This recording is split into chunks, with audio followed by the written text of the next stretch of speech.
Well, good afternoon again. As promised, another video. Not quite the one I wanted to do. I had a slight problem with it, so what I've done is I knocked another one together for you.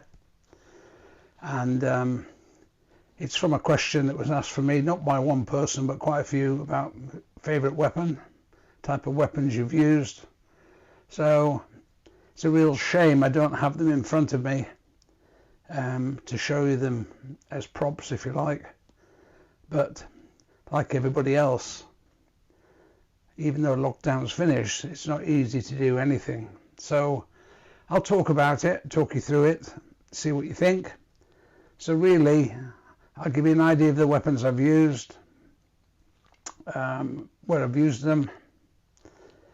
And before I go on to that, the questions are, the comments at the very end. Feel free to comment. I can't cover everything, but I'll do my best to give you some idea for those who are interested, and especially ones who've asked the question. Before that though, my website is where you can get everything almost that I've got to put out to the guys and girls. Sold quite a lot. Lockdown for me has been fine, apart from the in-between bits. So without further ado, my website is www.rusty-firmin.com. The shop is on there for those who want to buy stuff. Don't bother PMing me, please, because I can't find time to answer everything. It's easier to go to that website, have a look, and then come back. There's everything on there I've got at home. I sign, I send, or whatever you want. That's what I do from home. So there's nothing magic in it. It doesn't come from anybody else. It comes direct from me. So you've had the website address, the books here. I have two of them here. Go, Go, Go, Definitive Story of the Iranian Embassy Siege, paperback. That was turned into the film 6 Days, where Jamie Bell, the British-born actor, plays Rusty Firmin. That's on my website. You want one? Christmas present? Put it in the toilet. It doesn't really matter. They're on there. My life up until I left the SAS in 1992. Okay, the regiment, 15 years in the SAS. Stories, fun, the hard times, all in there. Pictures, takes you through the lot. I've got another book which I've started that will follow on from the regiment, 15 years in the SAS. They're both on Audible as well, so you just got to go to the Audible. Everybody knows where that is these days. Have a look, and you can get Audible. Prints above me, extremely well with these. The resolution, that one, it's me in the middle, no gloves. On the 5th of May 1980, when we rescued the hostage in the Iranian Embassy, London. My YouTube channel, Rusty Firmin SAS TV, 15,000 subscribers, just under. I'd like to get it up. Feel free to subscribe, it's free. And pass it on to your mates. Facebook page, SAS Special Air Service Military Collectors page. The only thing I'll stipulate is, please, no waltz, you get booted. So thanks. And nearly 7,000 on there. Pass it on to like-minded people. Don't keep it to yourself. Let's see if we can get it going. The higher I can get up there, hopefully the more videos I can get out. And keep you, just the comments I've seen have been outstanding. So thank you very much to everybody. All right, let's move on. Weapons and favourite weapon. So I've thought about it and broke it down into different areas. The first one is weapons that I'm talking about are when I was there to use them. The first one, when I come onto it, really when you think about it, all the different environments, different places in the world, I can't possibly choose a favourite weapon, but what I can do is tell you about the weapons I've used, and then the favourite ones I've got for the likes of counter-terrorist, jungle, open range, you name it, parachuting, which we'll come on to. You know, you have a comfort zone. Not every weapon is suitable for every theatre. So I was spoilt in the SAS. I'll start at the beginning because I got the choice of the weapons I needed for the job I was doing. Simple as that. The Green Army, the Brit Army, what's left of it, they have to go with the flow, as I did when I joined, and I'll mention that as we go along. So as I said, horses for courses. Me, I remember starting off with the old SMG submachine gun, 9mm.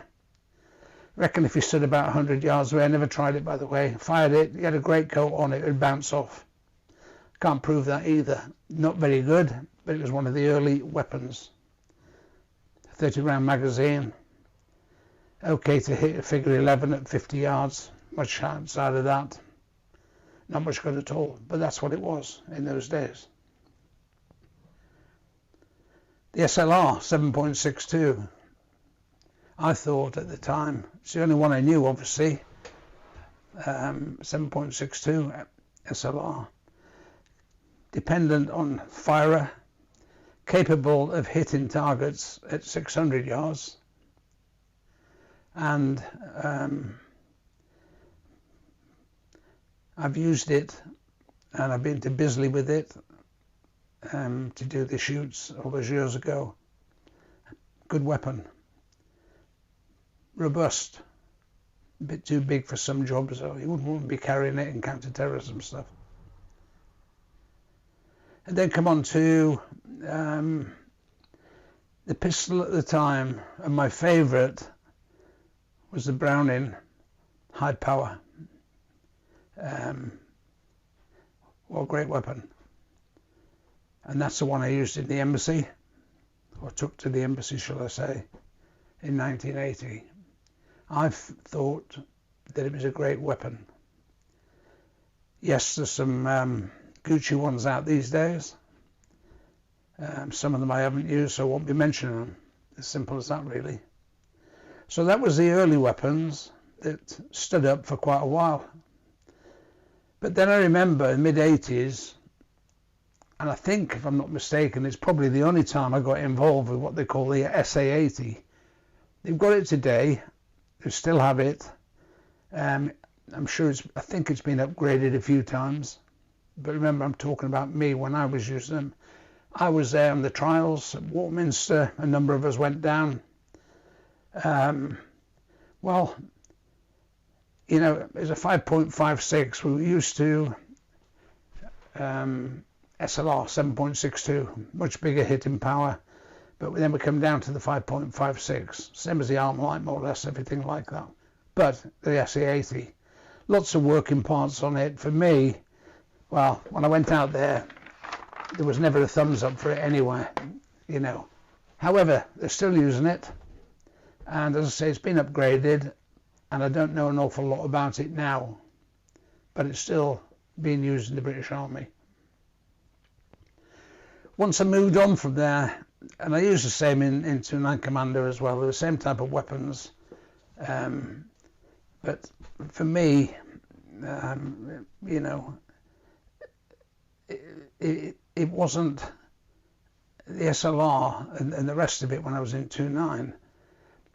It was there, but you never got to fire it, if you know what I mean. The Army have always been pretty stingy with ammunition until I moved into the SAS.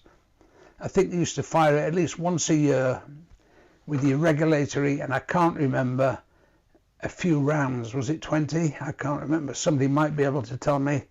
And then you might get to shoot it every now and then.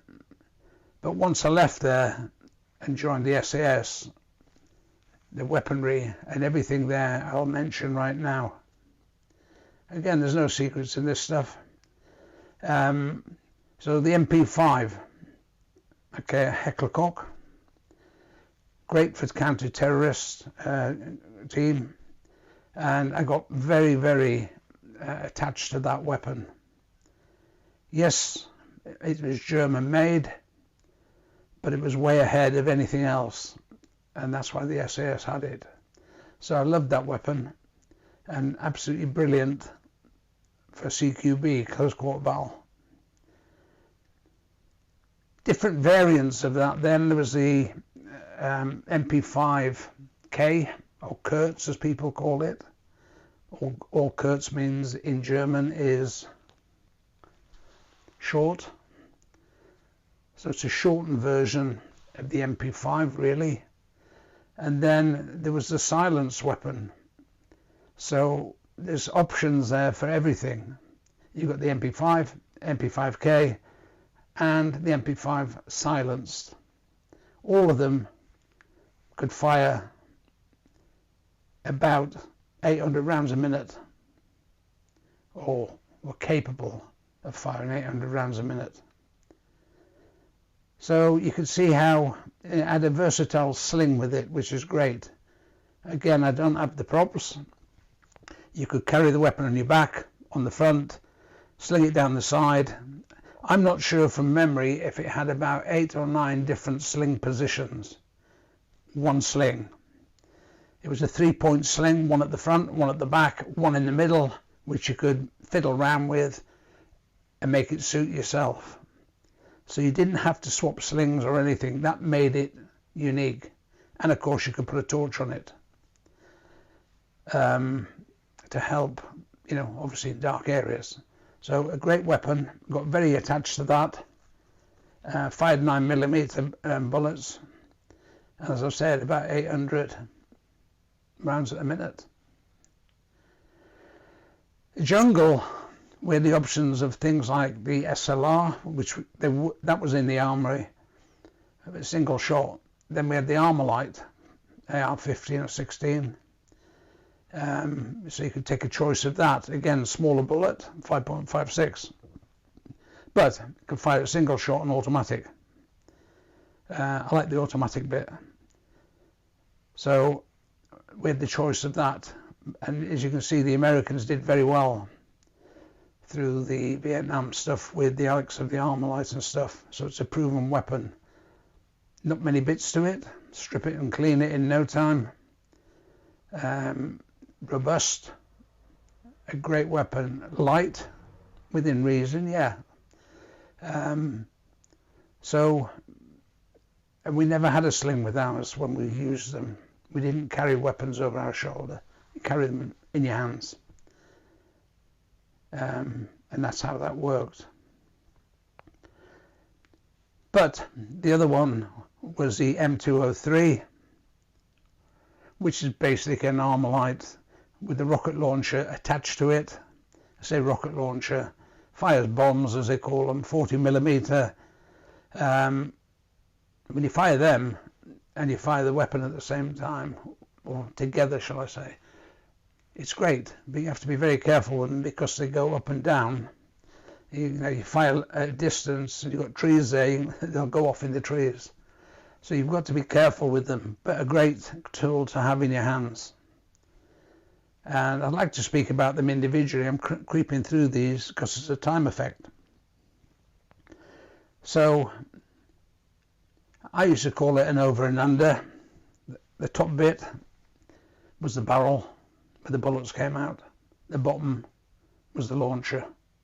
The launcher grenades or 40mm bombs. Falklands, my weapons that I had, M203 by choice, and a high power pistol, a Browning pistol.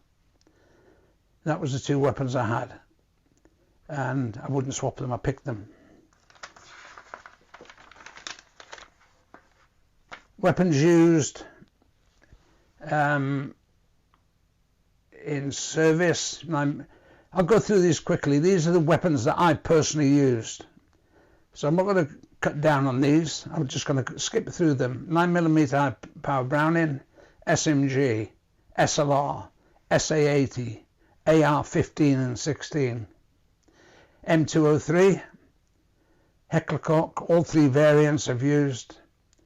Wall rod, those people who don't know what it is, look it up. Great little 9mm pistol, silenced, great for creeping around if you need it. Tremendous weapon, been used since the war. Then there's the L42, which was the early sniper rifles when you're doing the sniping. The Barrett .50 right at the end of my service, I got to use that. The Dragunov, which is a Soviet 7.62, it's a sniper's weapon as well. I used as it. These are foreign weapons that came in, and we did foreign weapons training. AK-47, lovely weapon, one of the best. And then the sniper weapon, the AK-47, then there's a Colt, a Makarov, again, foreign weapon, bit of pistol. Glock, used that as well. So there's an awful lot.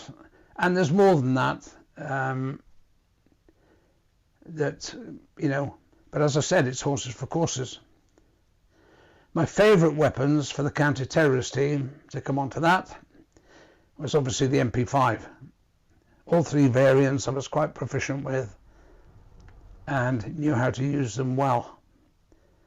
Very easy to get along with. Very rarely did they let you down, and that's because of the system that they had inside that weapon. Okay, where it was a gas operated, and they've got very, very few stoppages, which you'd like to know. If you need your weapon, you don't really want a stoppage. But we've got the stoppage drills to get out of it, but it's not the point. You got a backup weapon then, which was my high-powered Browning, which I wouldn't swap. That was my favourite, and of course, I loved the shotguns, playing with the shotguns, with solid shot and gas cartridges. Brilliant. Great fun, blowing doors to pieces. So, that was a favourite. Jungle, Armalite, M203 for me. Some people say, wouldn't you prefer an SLR or something 7.62? Not really. You've got an automatic capability, a single shot capability, and you've got 40mm grenades or bombs to fire. Quite happy with that. And basically, as I said, it's an Armalite to clean it, there's nothing to it. And fire it, nothing to it. Well used over the years, didn't let anybody down, and that would be my choice in the jungle as a favourite. Falklands, I had an M203, as I said, 9mm high power Browning, my pistol, semi-automatic, great weapon. Then the counter-terrorist team, when I was on there with snipers, I got very fond of the Tikka Finland here. As you can imagine, it came from Finland. Tremendous weapon for shooting, 200-300 yards, for getting good shots and good grouping. That was my preferred weapon. And, the other one, of course, was the Accuracy International that we used to have. That's a sniper weapon, which we trialled and used, but I didn't have it. I didn't have it on the siege because I wasn't a sniper. But if I was, that would be the two weapons that I would like. Targetry, out in the ranges, you can take what you want, take 3 or 4 weapons out there and just have a shoot. Ammunition was no problem in my day. But But there again, we had a government who wanted the best training for arguably the best counter-terrorist team. Well, were we spoiled? No, I don't think so. The proof was in the pudding. However, I'll leave that open. But it's nice to be able to train for what you're going to do. Parachuting, the weapon I would like to take for lots of reasons if I was going somewhere hostile. And it's not a general issue, but we've trained on it, would be an AK-47. It's foolproof. Well, it'd have to be for those lot to strip and assemble it. You know, it's a Russian, predominantly Russian, and 7.62 parachute. You can collapse it, put it wherever you want. But it's a weapon that didn't fall apart. And as I say, a very, very good weapon. And if I was going somewhere and I had the choice of that, I would take it over an Armalite. I'd probably take it over most things. That's why it's probably a favourite of mine. Although I haven't mentioned it, it's got a lot of uses. Northern Ireland, well, I better not say too much, but I suppose this day and age, I could take a water pistol. Let's say I didn't take a water pistol in my day, but I don't want to upset the snowflakes because they're out there.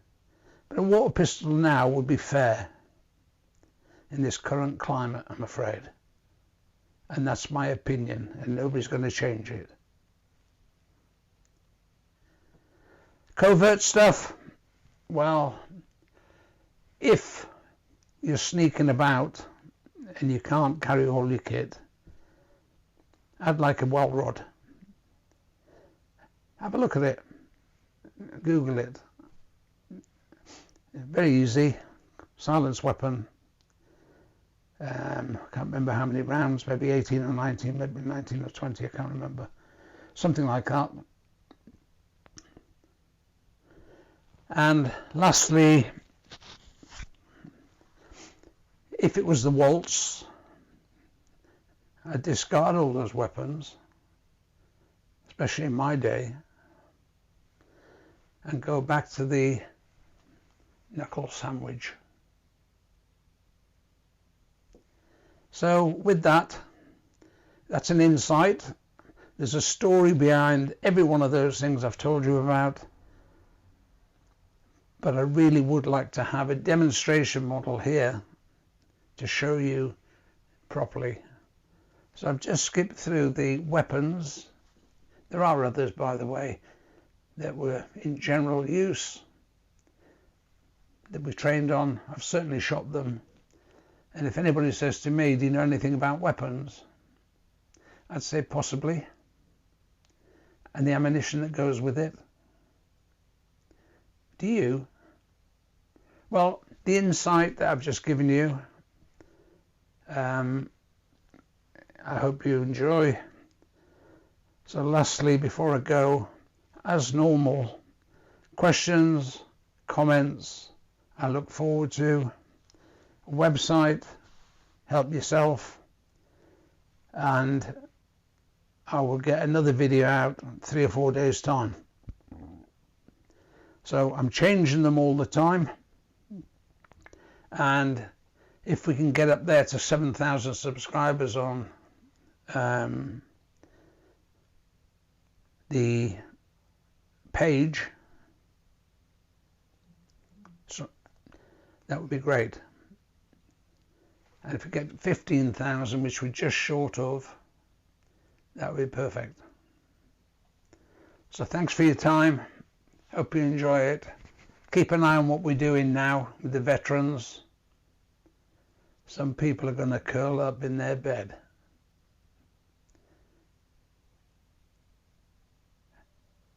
I won't say too much at the moment.